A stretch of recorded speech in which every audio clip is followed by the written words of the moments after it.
2 weeks ago, I went to Kings Island in Mason, Ohio, and I have to say, this park has an amazing lineup of roller coasters. From vintage classics like the Racer to more modern thrills like Diamondback to even unexpected gems like the Bat, there really is something for everyone here, and I love it. This park has a total of 15 different roller coasters, and I was able to get on 14 of them during my stay. The one exception being the Great Pumpkin Coaster since I was too tall to ride it. But if I'm going to miss riding anything at a park, a kiddie coaster would certainly be it. Anyway, before we get started with my top 10, here are 4 coasters that just didn't make the list. Starting off at number 14 is the Flying Ace Aerial Chase. I do have to give this credit for being better than the one at Carowinds. The restraints have a lot more padding to protect the children's heads from the roughness, and it didn't have nearly as much headbanging. However, it doesn't have a lot to offer for older riders, which is fine, but there are definitely more enjoyable family coasters out there like Woodstock Express. Overall, it's an alright coaster for kids, but don't go on expecting much out of it. Next up at number 13 is Vortex, the park's Aero Custom Looper, and I'll be honest, I was not a fan of this ride. It's far from the worst coaster I've ever ridden. It was definitely more enjoyable than the other Vortex at Carowinds, but like other custom loopers I've ridden, I thought it was too rough to enjoy. Don't get me wrong, I don't mind bumpiness every now and then. The Beast was bumpy and I really enjoyed that ride, but here, the over-the-shoulder restraints make it a lot worse. Instead of going up to my ears, the restraints went up to my chin, which I thought would be better, but it ended up being a real jaw banger, which in some ways is worse than standard headbanging. One thing I'll give this coaster credit for, though, is its appearance. It is perhaps the most photogenic coaster at the park, and those inversions are really nice to look at in that area. So while I wasn't a fan of this ride, don't be surprised if you see a picture of it hanging on my wall soon. Number 12 is Woodstock Express, and while I didn't find this one to be as fun as the one at Carowinds, kids will certainly get a kick out of it, and it's a great transition into Kings Island's bigger wooden coasters. Speaking of which, here's a fun fact. This coaster used to be called Beastie, serving as a transition for the much bigger Beast, and in many ways, it still is. Number 11 is Invertigo. Now, despite this being at number 11, I didn't think this was a bad coaster at all. There was minimal headbanging for an inverted boomerang, and compared to Goliath at Six Flags New England, it was like butter. Of course, because it's a boomerang, it's really nothing to write home about. It's a good ride, but I didn't think it stood out as much as my top 10. Now, don't get me wrong, I would gladly re-ride this coaster the next time I go to Kings Island, and it's a very fun ride. But in a park full of great memorable attractions, there is some tough competition on this list. Starting off the top 10 is Adventure Express. It was a tough choice between this and Invertigo for the number 10 spot. While Invertigo is the more intense ride, I just felt that this one stood out a bit more. For one thing, I love how it's pretty much surrounded by trees and shrubbery. It gives the coaster a very jungle-like setting to it,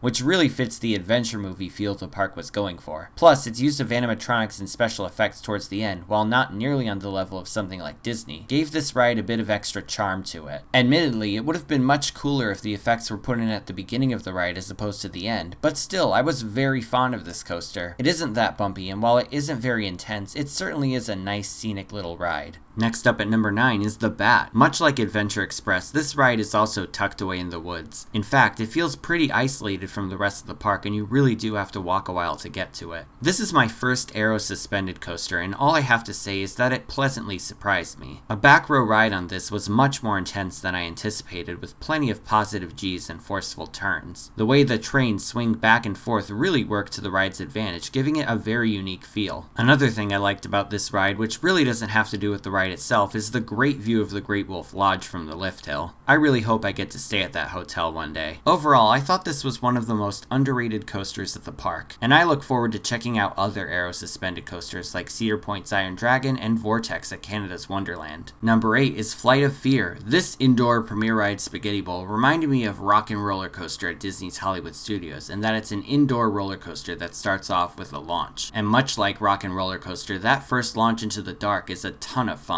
Though I will say that the middle of this ride is a bit of a lull. The trains don't seem to do anything too exciting, and it felt a bit too slow for my liking. It certainly didn't have a consistent pace like Rock and Roller Coaster did. On the bright side, the ending really picks things up, and the ride ends off with a bang. You suddenly start going a lot faster, and that final corkscrew really threw me off guard. Overall, I found this to be a really enjoyable coaster whose beginning and end far surpass its middle. Coming in at number 7 is the Racer. Despite it being one of the park's first roller coasters, coasters, I was honestly surprised at how well it's running. Of course, it's not going to be as smooth as something like a GCI, but it wasn't nearly as bumpy as I was expecting it to be. My favorite part of this coaster is absolutely the airtime. It's very enjoyable and much better than I thought it would be, and when you're racing the other train, there's a whole nother element of fun to this ride. Of course, the coaster doesn't duel all of the time, so if you miss out on a race, feel free to hop back in line and try again. The experience is really worth it. Next up is the Backlot Stunt coaster at number 6. This coaster is so much fun. First of all, the action movie theming is spot on. I loved all of the road signs, the shipping containers, and the pyrotechnic effects. It felt like something that belonged at Disney's Hollywood Studios, and you really don't see that many heavily themed coasters out there. Plus, for something that's considered a family coaster, I thought it was pretty intense. I was not expecting the first launch and that first helix to be as forceful as they were, and the ride's indoor section had some rather exciting twists and turns in the dark. It's one of those coasters you just want to ride again and again. Now we're at the top 5, and number 5 is Firehawk. This is a Vekoma Flying Dutchman, much like Nighthawk at Carowinds, but unlike that coaster, this is a much more enjoyable experience. While I didn't hate Nighthawk, I didn't like how it felt like I was lying on my back more than in an actual flying position. Firehawk fixes this issue, making it truly feel like a flying coaster. Of course, I do still prefer B&M flyers, but this one wasn't too bad. In fact, it had an immensely exciting layout, and it was a blast to ride. Plus, while Nighthawk's track was a bit bumpy, I found Firehawk to be much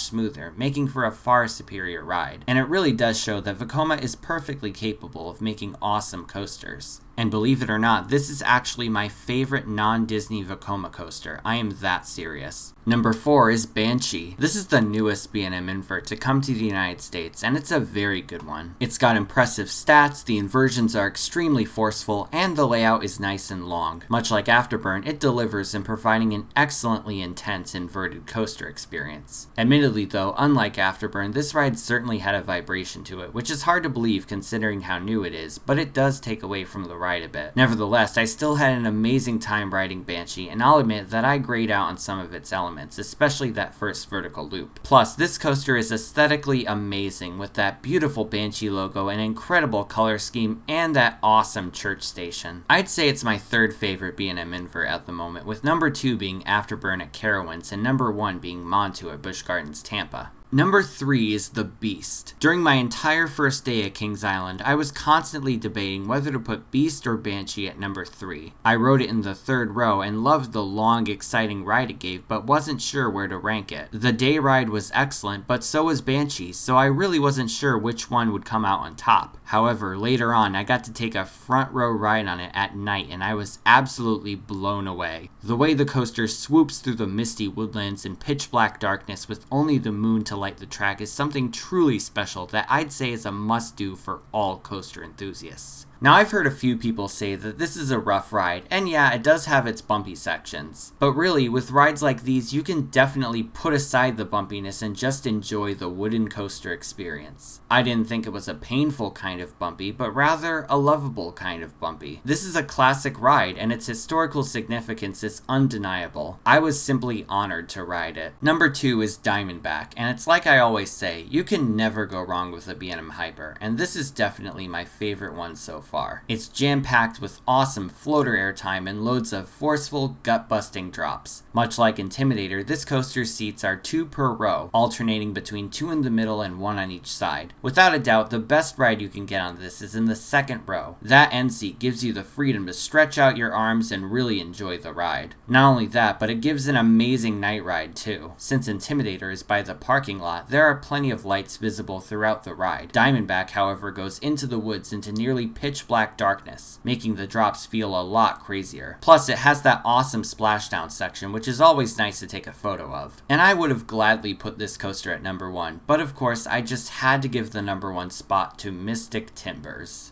It was a very tough call indeed, but in the end, I ended up putting Mystic Timbers on top. This is one of the greatest wooden coasters I've ever ridden. While it may not be as tall or fast as something like El Toro, Mystic Timbers really packs a punch. A back row ride on this is simply outstanding, with tons of great ejector airtime moments. The track is constantly twisting and turning, giving this ride a unique feel similar to slalom skiing. Plus, the theming is spot on, from the wonderfully decorated queue line to even the shed itself. Speaking of the shed, while it really isn't anything to write home about, I thought it was pretty fun, and it just added to making making this ride much more themed than your typical chain park coaster. Sure, wooden coasters like these aren't going to break any records, but they deliver in providing a wildly entertaining ride, and with that fresh wood smell still lingering on it, Mystic Timber serves as a reminder that wooden coasters are here to stay. Thanks for watching, everyone. Feel free to subscribe and follow me on social media. I'm on Twitter, Instagram, and Facebook. You could find links in the description. This is Theme Park Crazy, and I'll see you all next time.